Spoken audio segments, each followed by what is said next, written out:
Imagina você acordar, abrir a janela e ver alguém dançando no meio da rua, sem música, sem motivo.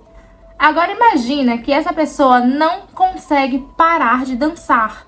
Ela dança por horas, depois dias, até os pés sangrarem. E o pior, outras pessoas começam a fazer o mesmo. Hoje eu vou te contar uma história real, tão absurda que parece ficção. A epidemia da dança de 1518. Oi, eu sou a Vitória Moura e se você curte casos criminais, histórias reais e mistérios que parecem nunca ter fim, então clique em se inscrever e deixa o like, porque esse canal eu criei pra você.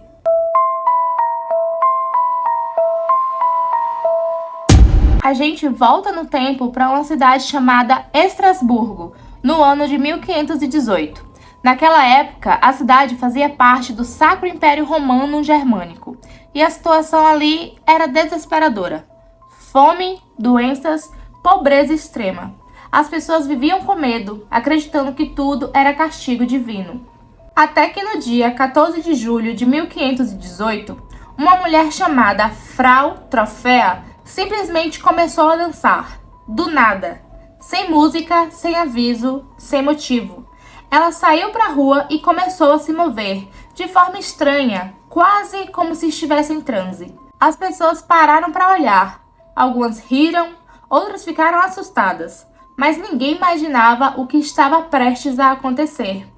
Frau Trofea não parava, horas se passaram e depois dias, ela continuava dançando, sem comer direito, sem descansar.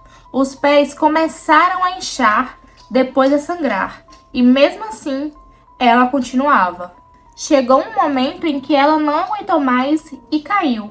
Nisso que ela caiu, as pessoas que estavam vendo ela dançar a pegaram e a levaram para um certo tipo de monastério onde pessoas eram tratadas. E lá ela foi. Mas o que estava por vir era pior. E então algo mais estranho aconteceu. Quando a Frau Trofea foi levada para se tratar, naquela mesma região, outras pessoas começaram a dançar também.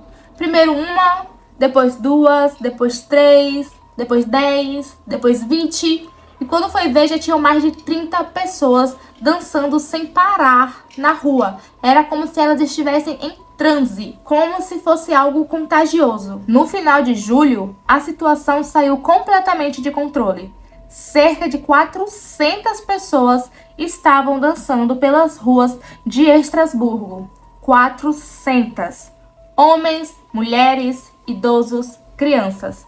Todos presos em movimentos que não conseguiam controlar. E aí então começou o caos na cidade. Porque simplesmente as pessoas começaram a morrer de tanto dançar. Algumas desmaiavam e não acordavam mais. E outras pessoas sofriam ataques cardíacos no meio da dança. Teve gente que morreu simplesmente de exaustão de tanto dançar. Elas simplesmente dançavam até o corpo desistir de continuar se movimentando e parar de vez. Isso aqui que aconteceu é completamente bizarro. As autoridades daquela época falaram que as pessoas estavam apenas com o corpo quente e queriam estimular a dança ainda mais. Tipo, pra eles, a única forma das pessoas se curarem daquilo que elas estavam sentindo era deixando as pessoas dançarem até elas pararem, até elas desistirem de querer dançar. E o pior de tudo, sabe o que eles fizeram? Eles construíram palcos, chamaram músicos e incentivavam cada vez mais as pessoas a dançarem. Isso é louco. E aí, como você pode imaginar, isso só piorou. Mais gente começou a dançar, mais gente entrou em colapso. A cidade virou um cenário de desespero. Até que, finalmente, perceberam que estavam errados. A música foi proibida, a dança proibida. E os doentes foram levados até um santuário religioso, o Santuário de São Vito. E então, como as autoridades perceberam que aquilo não se tratava apenas da pessoa estar com sangue quente no corpo, começaram a supor outra coisa. E obviamente que o pessoal daquela época iria supor? Possessão demoníaca. Aquele pessoal ali pra estar dançando sem parar só pode estar possuído. E nos registros daquela época, de quando essa epidemia aconteceu, muita gente falou mesmo que as pessoas estavam possuídas, justamente por elas simplesmente estarem em transe durante a dança. Elas simplesmente tinham olhares vazios, as pessoas falavam com elas e era como se ninguém estivesse falando com elas. Era algo louco, as pessoas só queriam saber de se movimentar, de mexer os pés, de mexer o corpo, como se estivessem brincando. E não viam o tempo passar, não viam que as solas dos pés estavam se desfazendo, não viam que estavam dançando e deixando rastros de sangue, porque os pés já não aguentavam mais dançar, as unhas das pessoas se soltavam, era algo bizarro. Na época, acreditavam que São Vito podia amaldiçoar pessoas, fazendo elas dançarem sem parar. Elas começaram rituais. Uma coisa que eu esqueci de mencionar é que as autoridades daquela época, quando viram que não se tratava realmente do sangue quente das pessoas que estavam fazendo elas dançarem, quando começou a suposição de que elas estavam sendo possuídas, eles chamaram muitos padres, muitos pastores, tudo que era coisa de religião, eles chamaram para tentar fazer um mega... Como é que fala? Como é o nome? Uma mega... Ai, Jesus. Esqueci aqui agora a palavra. Que expulsa demônio, como é que fala? Meu Jesus do céu. Não vou lembrar. Exorcismo. Um mega exorcismo na cidade.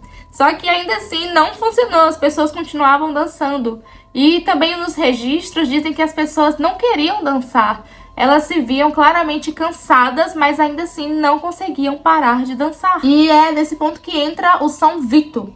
As autoridades apelaram para esse santo. Naquela época existia alguns santos que poderiam te curar de várias e várias doenças. Só que se você fosse pecador, aconteceria o contrário. Esse santo puniria você. E então muitos acreditavam que São Vito estava punindo aquelas pessoas por serem pecadoras. E então acredita que São Vito causava doenças de movimento. Inclusive a dança, fazendo as pessoas se movimentarem de formas que elas não queriam se movimentar. E então, naquela época, aquelas pessoas que estavam dançando nas ruas foram levadas para um templo para a adoração a São Vito. E lá começaram os rituais, orações, peregrinações. E então, em setembro de 1518, tão misteriosamente quanto começou, a epidemia simplesmente acabou. As pessoas finalmente pararam de dançar. E mais, elas não se lembravam de nada. E o pior é que até hoje ninguém sabe o que de fato aconteceu em Estrasburgo. Mas a teoria mais aceita foi que aquilo não passou de uma histeria coletiva. Muitos acreditam que aquilo foi um colapso psicológico, causado por fome, medo e sofrimento extremo. Mas também existem outras hipóteses, como envenenamento por um fungo no pão, ou até a tal possessão. E o mais assustador não é o que de fato aconteceu, e mais sim o que isso diz, sobre a mente humana. Porque aquelas pessoas não queriam dançar. E nos registros falam mesmo que elas imploravam para parar, só que não conseguiam, e ficavam em transe dançando. E o corpo simplesmente não obedecia. A epidemia da dança de 1518 continua sendo um dos maiores mistérios da história. E deixa uma pergunta: até onde a mente humana pode ir quando levada ao limite? E se isso acontecesse hoje, será que a gente conseguiria explicar? E esse foi o mistério de hoje, uma das coisas que desde a época da escola eu sempre tive muita curiosidade de saber o que de fato aconteceu lá em Estrasburgo com essa epidemia da dança. Eu tenho tanta vontade de saber o que aconteceu em tantos outros lugares do mundo que, meu Deus do céu. Vocês gostam desse tipo de história, gente? Deixa aqui pra mim também nos comentários, tá certo? Pra eu começar a entender meu público aqui, tá bom? É isso. Beijo!